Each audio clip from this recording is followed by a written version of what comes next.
তোমার সাথে আমার আলাপ হয় ফেসবুক থেকে। আমি সেভাবে চিনতাম না তোমায়। কয়েকটা ছবি রেখেছি, দু একবার প্রোফাইল খুলে এসেছি তার আগে। তারপর যখন প্রেমে পড়লাম, তখন আমাদের 2 মাস চলছে বন্ধুত্বের। যদি পোষাতেই হয়, গোটা 5 প্রোফাইল পিকচার, গোটা 10 বড় কভার, আর প্রায় শখানেক পোস্ট। এই ছিল আমাদের সম্পর্কের টাইমলাইন। তুমি ছেড়ে গেছো যে কদিন হলো, তারও একটা টাইমলাইন আছে। গোটা দিনের প্রোফাইল পিকচার, গোটা 6 কভার, ধরে নাও গোটা 50 পোস্ট। কি অদ্ভুত ভালোবাসা ছিল আমাদের। ছেড়ে যাওয়া, থেকে যাওয়ার টাইমলাইন সব কিরকম পাল্টে যায়।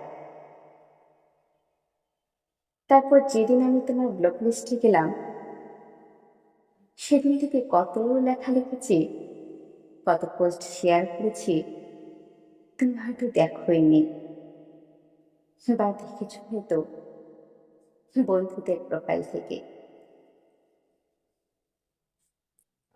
আচ্ছা, কখনো ভেবে দেখেছো একসময় কত পরিচিত ছিলাম আমরা, আর এখন আমরা চিনি না একে অপরকে।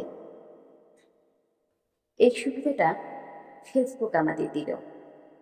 যাকে ভুলতে চাই জোর করে, তার অনিচ্ছায় তাকে তুমি তোমার চোখের সামনে থেকে সরিয়ে দিতে পারবে, ব্লক করে দিতে পারবে।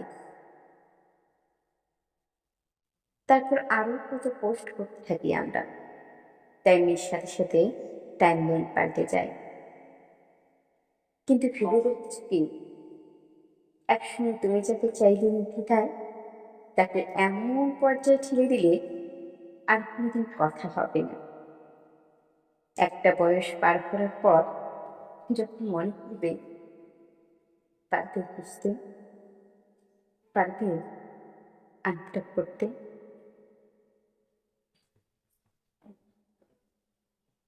যখন লগ ইন বা লগ আউট করার ক্ষমতা, সামর্থ্য আর থাকে না।